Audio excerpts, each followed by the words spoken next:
Welcome everybody. This is Trauma Bunny. If anybody needs Trauma Bunny during my talk, just wave and he can come and sit with you.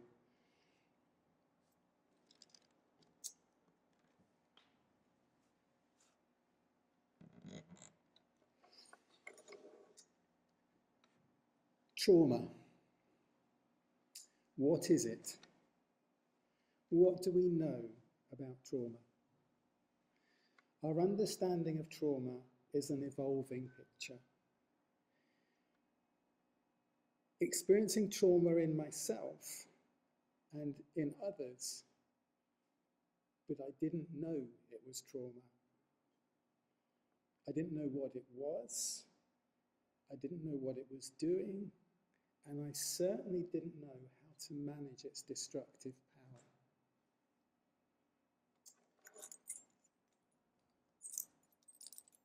My grandfather's medals from the First World War. My grandfather served on the Somme, and one of his duties was to go out during the night with a team of stretcher bearers and to try and bring back the wounded and the dead. He was blown up by a shell and managed to crawl beneath a railway bridge where a Frenchman found him and took him in his boat to the nearest hospital. As a child, my father, as a single parent, sent us to our grandparents for the holidays. So throughout my holidays as a child, I would live with my grandparents. And I would wake up sometimes in the night and hear my grandfather crying. And I didn't understand as a child, but I just knew something was wrong. My grandfather was someone who loved creation and nature. His father was a farm foreman. My grandfather, before the war, had looked after the teams of Shire horses. And what my grandfather didn't know about nature isn't worth knowing. He chose to become a first aid, first responder in the mines, in the collieries, and continued to live his life serving those suffering with trauma. So his courage and his compassion were without measure, but I had no idea that he was dealing with trauma, and a particular form of trauma. That's just by way of introduction, storytelling. I want to create a very simple theological framework to bookend this conference from start to finish. I want to create such a simple theological framework for post-trauma growth, healing and flourishing. That theological framework is friendship. My command is this: love one another as I have loved you. Greater love hath no man than this, no one than this, than to lay down his life for his friends. You are my friends if you do what I command.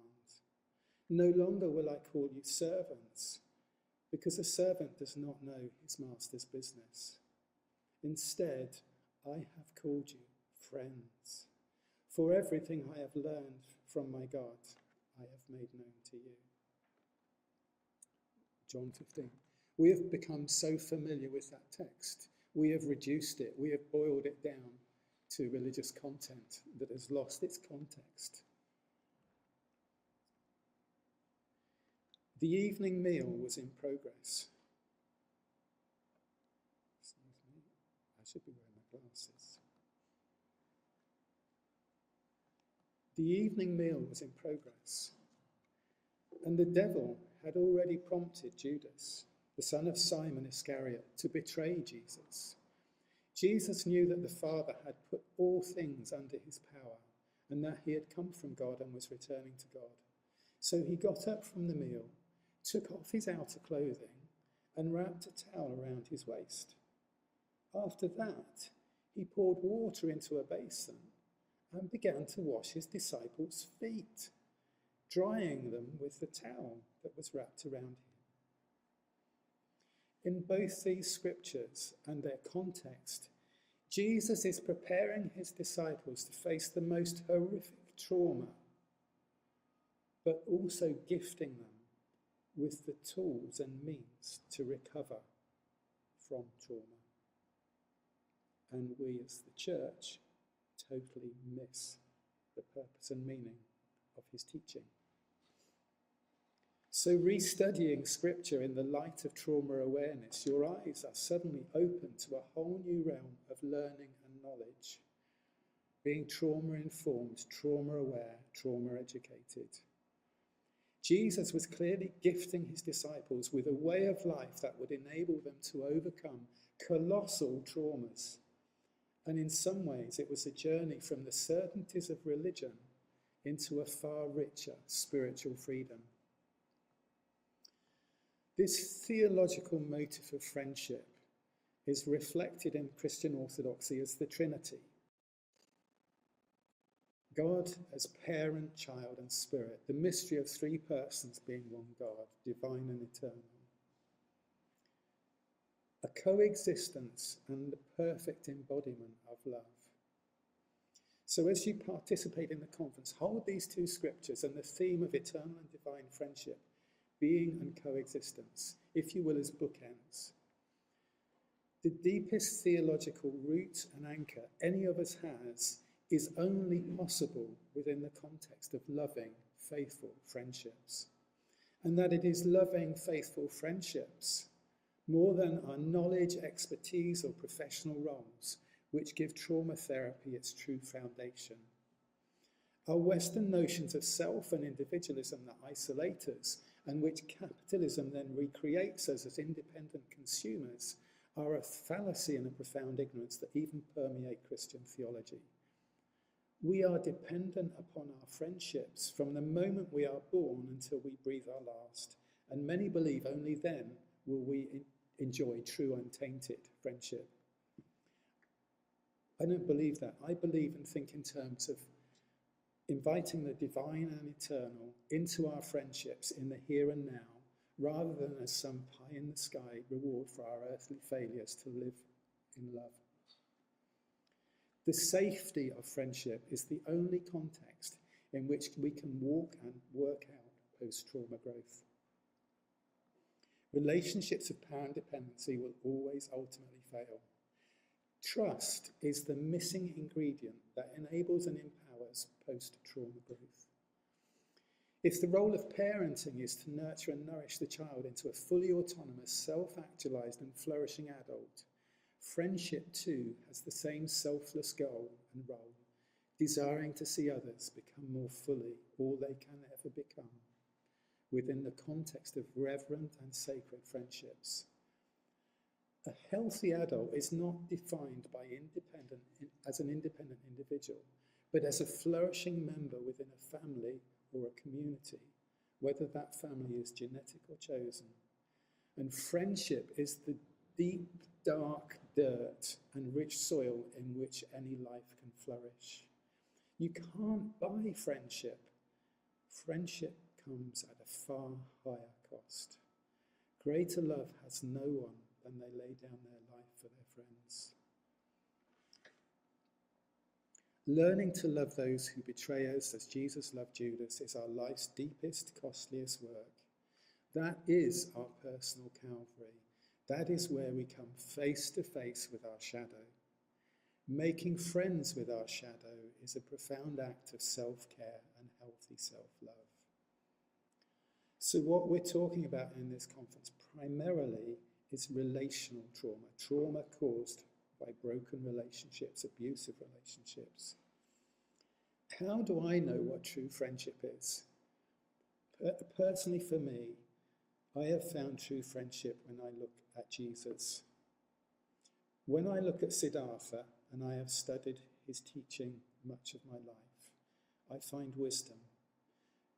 But when I study Jesus, when I look at Jesus, I find true friendship. And I hold their teachings in tension with each other. I see Christ in my friends, and many of them are not Christians and will never go near the church. Can we heal from deep and serious trauma? I've been managing my own trauma and PTSD since childhood, but I never knew it. Not until I started to encounter or recognize trauma in others, not more fully until I started studying trauma, I realized I have 60 years experience in managing trauma and PTSD. Much of it has been highly successful. I'm here, I would otherwise be dead. I've made plenty of mistakes along the way, but fortunately, I was experimenting on myself. If you know my story of drug addiction, homelessness, begging and prostitution, you will know how much I have recovered from trauma. When I recount those stories and years, I experience no trauma at all. When I talk about my years on the brink of prostitution, in begging on the streets and being homeless, I can tell that and I experience no trauma. I am healed. At home we have an apple tree. Holly has got some apples from this tree. Pass it round. Take a slice of apple, if you like apple. If you don't, leave it. And just enjoy the taste. Unfortunately, they're 24 hours old. When you taste them seconds after they're off the tree, I find the taste exquisite. What you don't know about this apple tree is that I went to the garden centre to buy a gift for my neighbour as a Christmas present, a little apple tree. I brought the tree to the counter, and the woman at the counter said, "Oh, you can't take that home. Have you not seen the trunk?" And she pointed out that the trunk had actually snapped almost in two, and the only thing that held that trunk together was the stick. It had blown over in the wind. She said, "I'll throw that one away, go and find another one." I thought, well, I went and found another one, but I thought, I can't throw that tree away. My grandfather had grafted apple trees. I'd watched him as a boy grafting apple trees, and I thought, I think I can save this tree. Took it home, planted it, bound up its trauma wound, supported it. First year, no apples. Second year, a few measly apples. Third year, we had a handful of apples, but they were very dry. Last year, that tree was so laden with apples, we had to pull half of them off before they ripened. It had something like 100 apples, it's that high. This year, I did the same again. It had so many apples, I pulled half them off. These are the apples. Can you tell from tasting that apple that that tree was traumatized? What do you think of the apple? It's quite nice. My point is this: you may feel that your life has been so badly traumatized that you may never bear fruit again. Some of you have been in that place where you feel so worthless, so useless, that you've got nothing to offer life. That's where I've come from. Yes, we can heal from trauma, and those apples are the proof of it. So take them away with you. What are the traumas in your own life that need tenderly and courageously dealing with? Every time I have to talk about my current experience of spiritual abuse within the church context, my PTSD is triggered. And I suffer violent PTSD, and it nearly always hits me at night. This robs me of 3, 4, 5 hours, sometimes a whole night's sleep. And I wake up as if I've been beaten up by Mike Tyson. The effects of adrenaline and stress hormones upon my body are colossal. 2 or 3, 4 nights of that, and I don't think I'm safe to drive.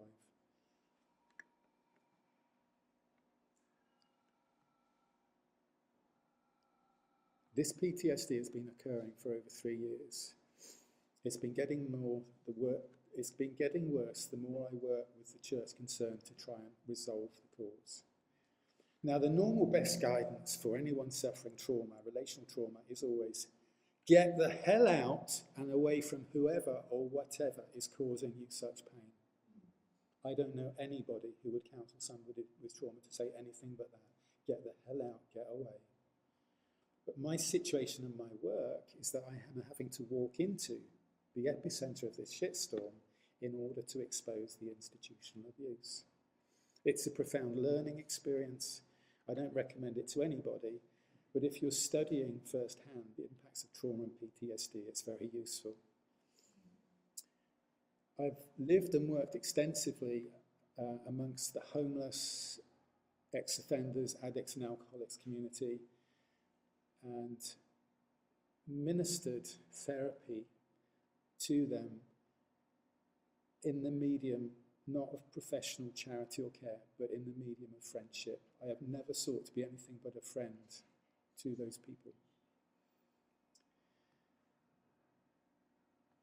In the last 10 years since coming out as trans, my whole pastoral emphasis has shifted into the LGBT community and the LGBT community of faith.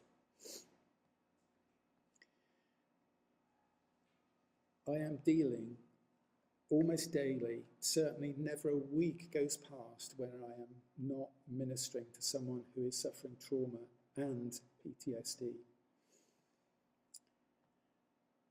It is, people question, is it wise for me to be suffering from trauma and ministering to people with trauma? And I answer them, firstly, I don't have any choice. Secondly, it is my own and your own experience of having experienced and suffering trauma, which qualifies you to better understand and minister to others suffering from trauma. The people who do the damage to hurting people are those who have no experience of what it is to be hurt or to suffer trauma or PTSD. If you're willing to embrace the pain of your own trauma, travel into it, it does not brutalize and desensitize you. It enables and empowers and equips you to better empathize and love others suffering with trauma. So, if you like, Tim's introduction and my introduction there, in a sense, are the fluffy bits. They're the nice bits around talking about trauma. Now I want to talk about post-traumatic stress disorder.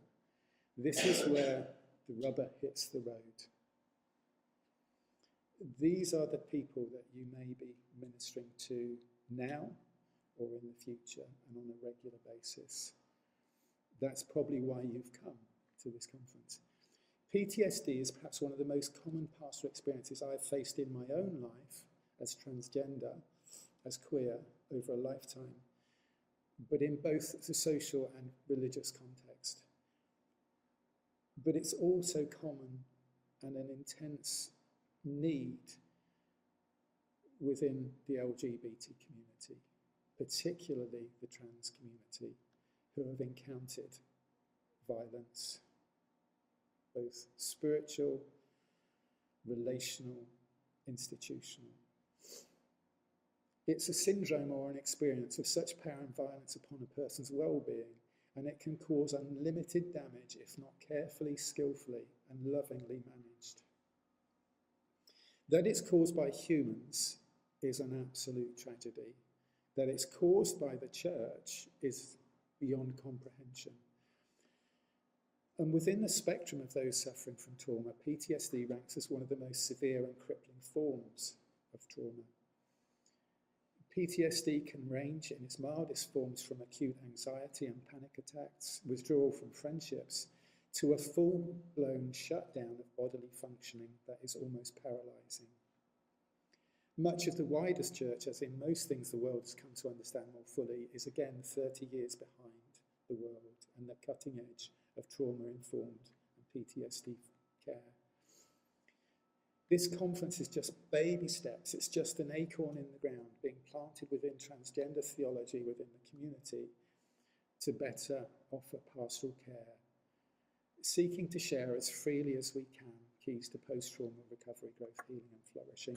This conference runs at a loss of hundreds and hundreds of pounds every year. It's only possible through the generosity of St Columba's United Reformed Church through the funding of the Wessex Synod of the URC and within the Educational Discipleship Fund of the URC central body, we would not be here apart from the thousands of pounds they pour into this conference.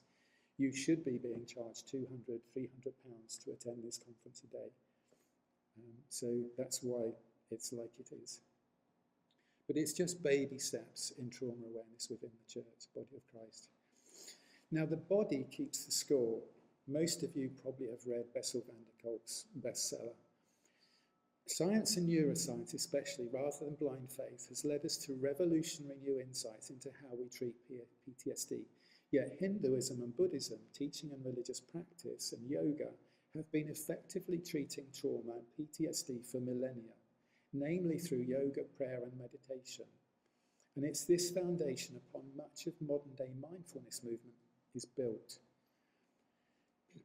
In Bessel van der Kolk's book, and in his testimony, he first framed the diagnosis of PTSD, post-traumatic stress syndrome.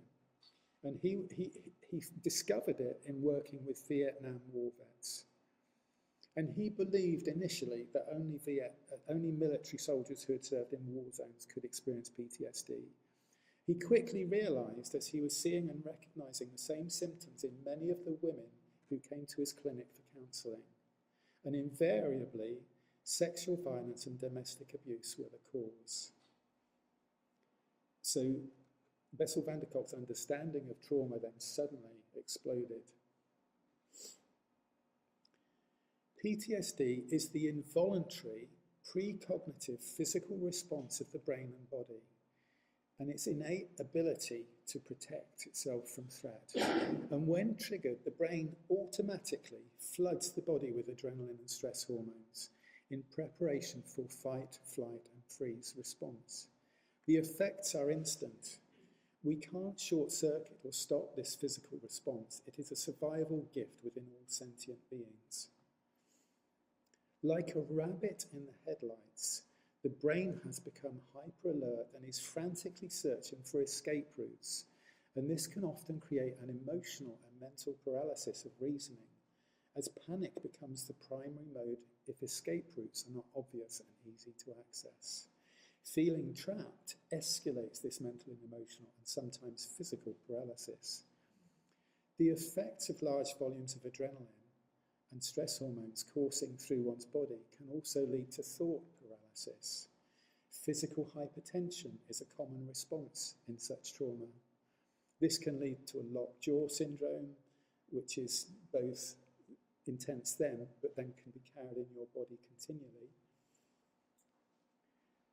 Physical hypertension causes breathing to become rapid and shallow.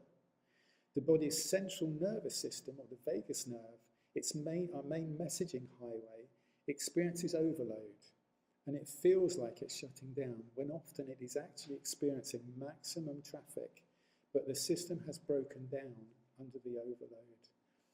All of this is precognitive mental process, and it's mostly unwanted, unplanned, and uncontrollable in the immediate and initial stages. Both thoughts and emotions at this stage feel haywire and almost out of control. If we could control trauma and PTSD, none of this would be happening to us. Two things need to happen quickly, very quickly, as we empower ourselves or we learn to teach and empower others how to respond to PTSD. They are self-regulation and therapeutic responses.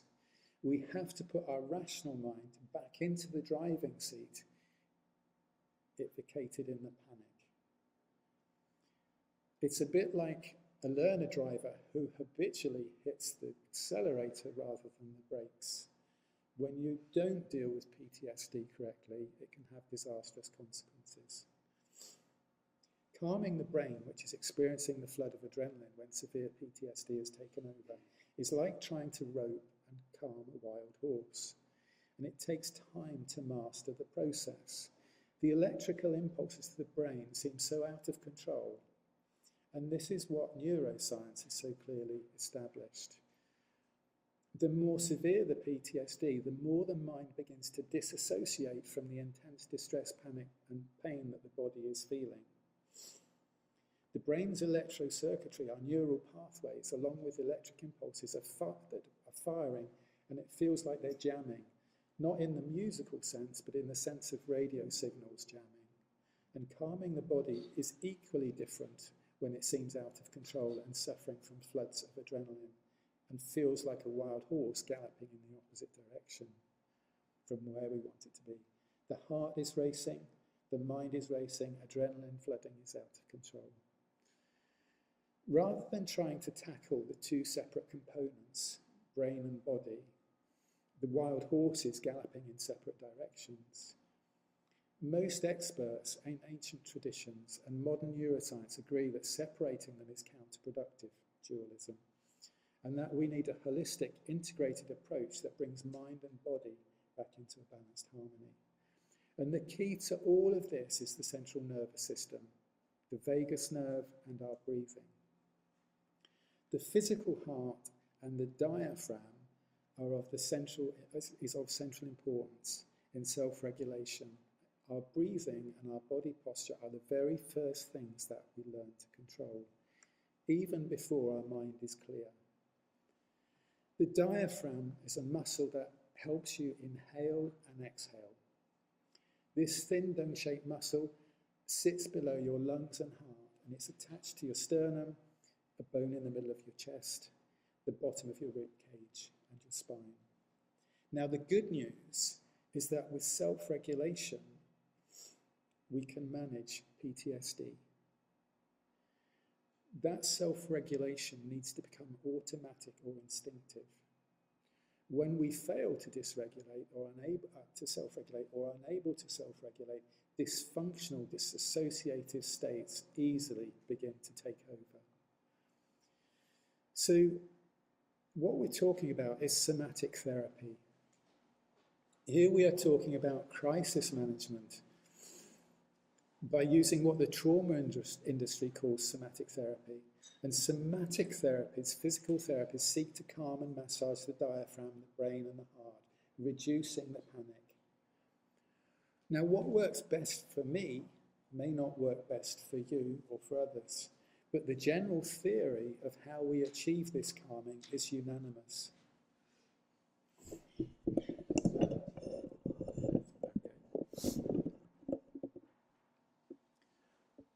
We need to understand the central and crucial role of the diaphragm in relaxing and calming the vagus nerve and our nervous system. I can see Caroline's nodding away there in preparation for her yoga workshop. The diaphragm controls blood flow, the movement and removal of chemical waste, toxins, through the vagus nerve directly influences brain activity. This is why it's critical. The diaphragm is optimized in its efficiency by two things, breathing and posture. The diaphragm can also restrict blood flow to the brain when it itself is constricted by posture, by stress, and by hypertension. When the diaphragm and the vagus nerve are restricted and constricted, the toxins are not flushed from our nervous system and bloodstream.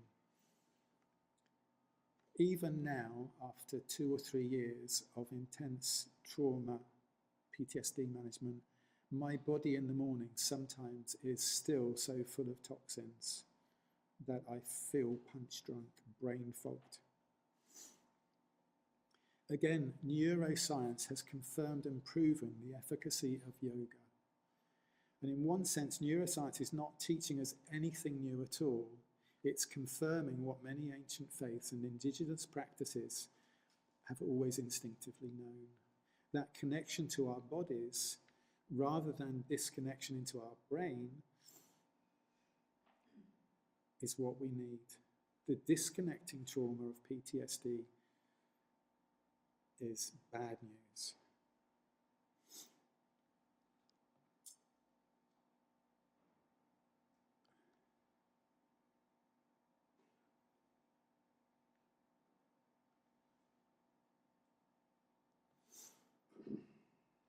So we need practical skills, we need knowledge in managing PTSD and helping others to manage their PTSD.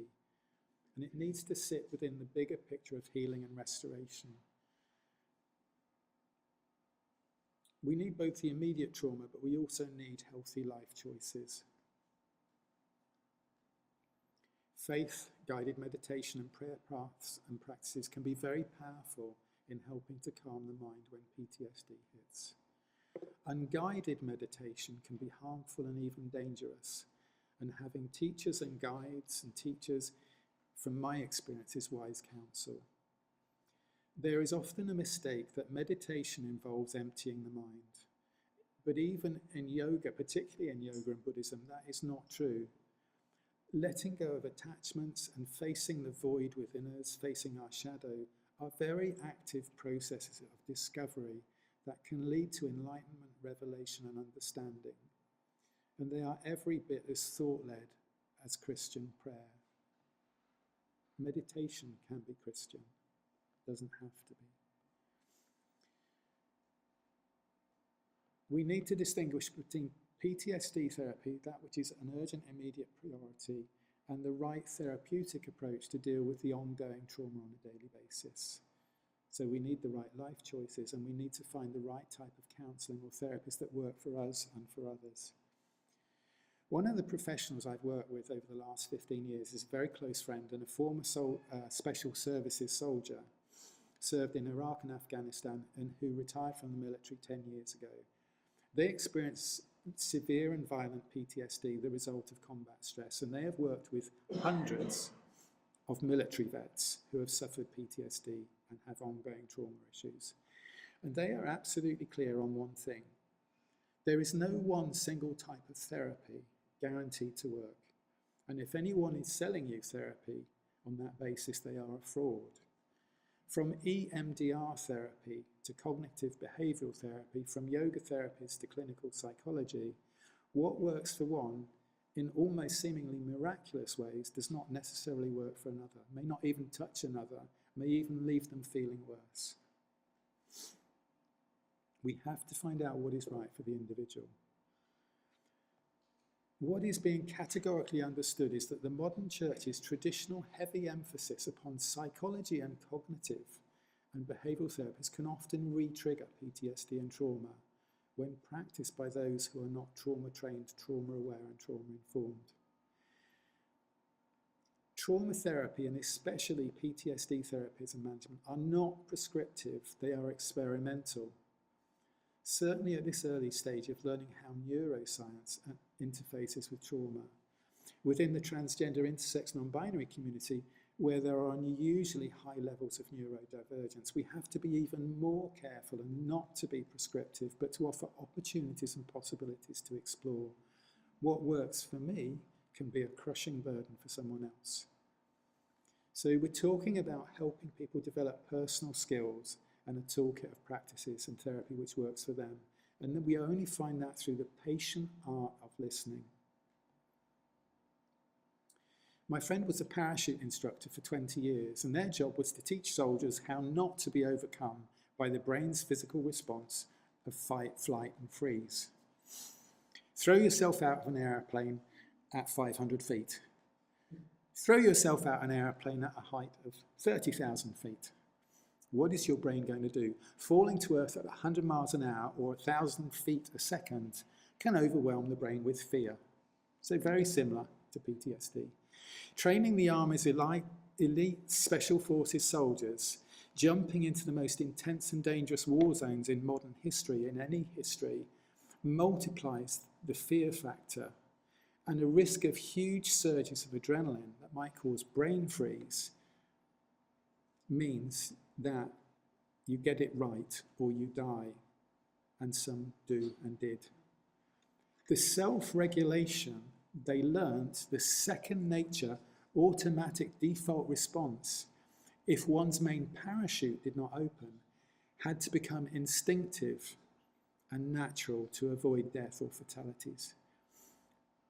My friend and his colleagues would mispack their own main parachutes to develop mastery of self-regulation. The main parachute wouldn't open because they had mispacked it. If they got it wrong with their emergency chute, they would die. They were teaching themselves to self-regulate in the face of brain freeze. 6,000 parachute jumps for my friend, 6 main parachute malfunctions, 3 that he knew would happen because he mispacked his own parachute, 3 he had no idea they were going to happen. Developing this kind of disciplined self-regulation to manage and bring PTSD back under control is, for many of us, like these special forces, what we need to learn. And it's what we need to be able to teach others who are battling PTSD. The basic principles are very simple. And we need to be able to love, teach, and empower, equip and inspire others how to overcome PTSD and self-regulate. I'd suggest that the best people to do that are those who have worked through that process themselves. Somebody is not going to jump out of a plane until they see you jump out of the plane first.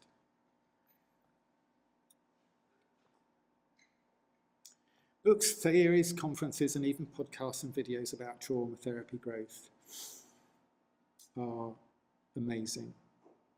Buy the books, go to the conferences, by all means. What we need to master is our own lives. We need to understand how to bring healing to others. It's embodied. We are embodying. We are being reconnected to our bodies. PTSD has a danger of moving people into disassociation, and much of the disassociation people you see in counselling comes from trauma and PTSD. Having spent a lifetime with trauma, healing from trauma, I remain totally convinced that Jesus provides us with one of the most powerful and effective means of achieving post-trauma growth, healing, and flourishing. Whether you believe in the resurrection or not, whether you believe in the Trinity or not, whether you are atheist, agnostic, or of any faith, there is wisdom, there is truth, there is life. So much of contemporary Christianity and theology has become disembodied and either reduced to intellectual assent to creeds, dogma, and belief systems, or else soulish. That is, confined to charismatic froth or traditional uses of ritual, devoid of the power of the Spirit, who is transformative.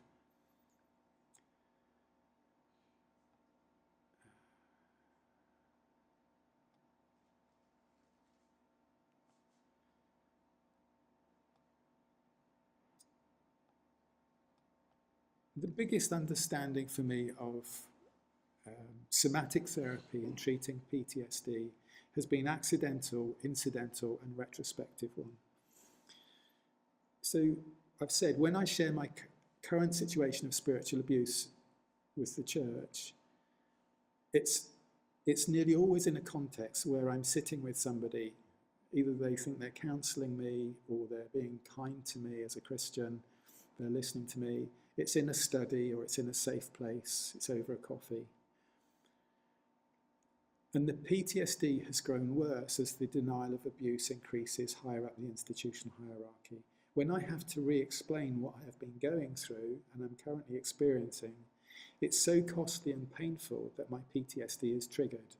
And it can take me 2 or 3 hours for that PTSD to calm, even in the daytime. And at night, it is horrific. But I made an amazing discovery. I can share these same details, the same pain, while cycling with my unchurched friends, and my PTSD is not triggered.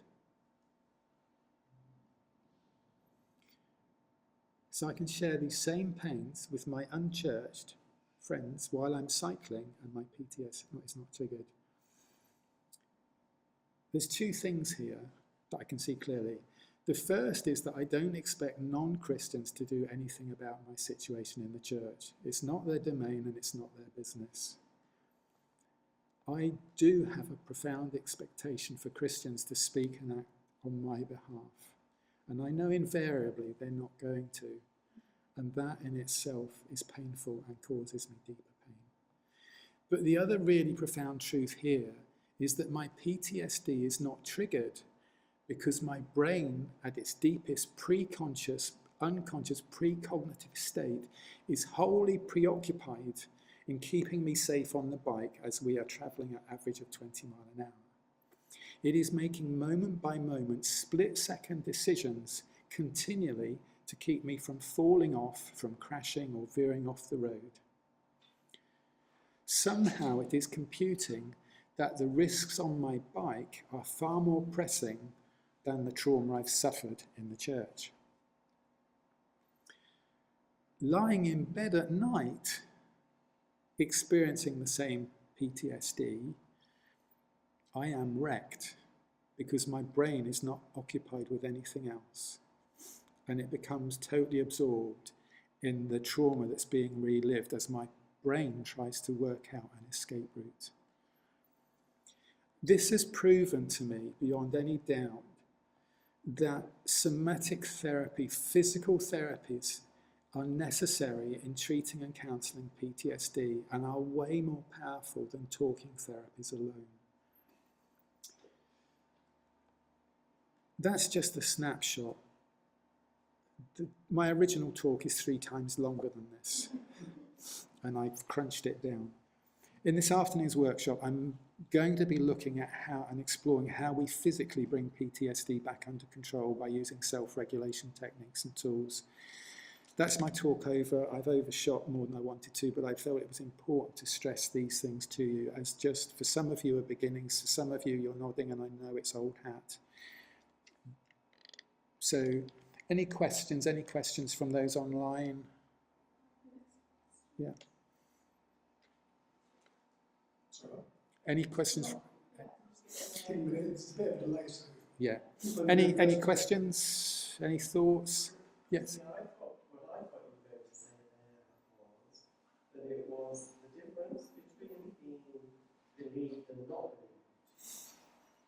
But that's, I mean, no, and yeah. So Tina is asking. She thought I was going to suggest that the issue at stake when riding with my unchurched Christian friends was the issue of being believed or not believed. Now, the church has become very aware with safeguarding, and it instructs all its leaders. It instructs them that when you are listening to somebody, you have to indicate that you are not necessarily believing them, but that you're hearing them. So church people are trained to convey that they are listening as if they believe you. That's the problem. With my unchurched friends, they generally don't carry that. And the experience is that they totally believe me.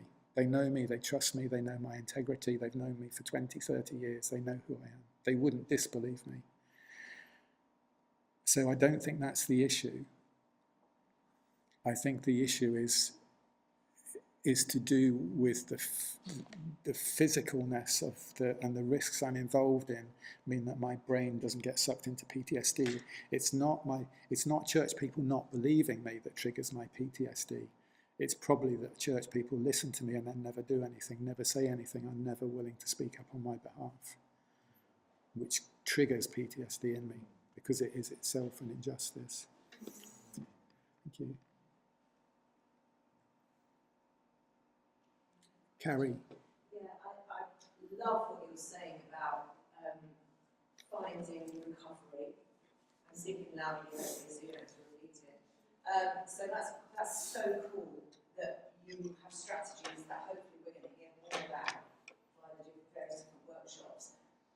One question or issue that I'm kind of crunching on myself in my own thinking is that for those of us that have spent any amount of time in evangelical charismatic settings, the Holy Spirit and healing is such a big part of those churches. And if we've been traumatized by those environments, part of us, well, probably all of us, but for me certainly, wants to run away from anything that looks like that stuff. And yet, I am also trying to hold into that area is there some truth in this experience? Is there something about the Spirit that we've missed that I don't want to experience what I had before, because that was just deeply awful. But I do want to find that healing in God, as well as all the somatic stuff. I'm all for that. So Carrie's asking what we do if we've come from charismatic Christianity, where there's an incredible emphasis on healing, supernatural healing. My personal experience of charismatic Christianity, evangelical charismatic Christianity, which I've been immersed in for 40 years, is that much of it is superstition. Most of it, when it's talking about healing, is impotent. Much of it is autosuggestion. Very little fruit of genuine, medically proven healing is there as evidence. And I think much of it is bogus. It's stage management. It's good marketing pitch. Can the eternal and divine, however, whatever perspective we're coming from, break into the here and now to bring healing? That is the question. And tomorrow's talk, I hope to unpack that and how I understand and believe that the divine, the God, the eternal, ministers healing to people in trauma. But that's tomorrow's talk. How are we doing? I think we're there. Thank you. Do call on me for questions.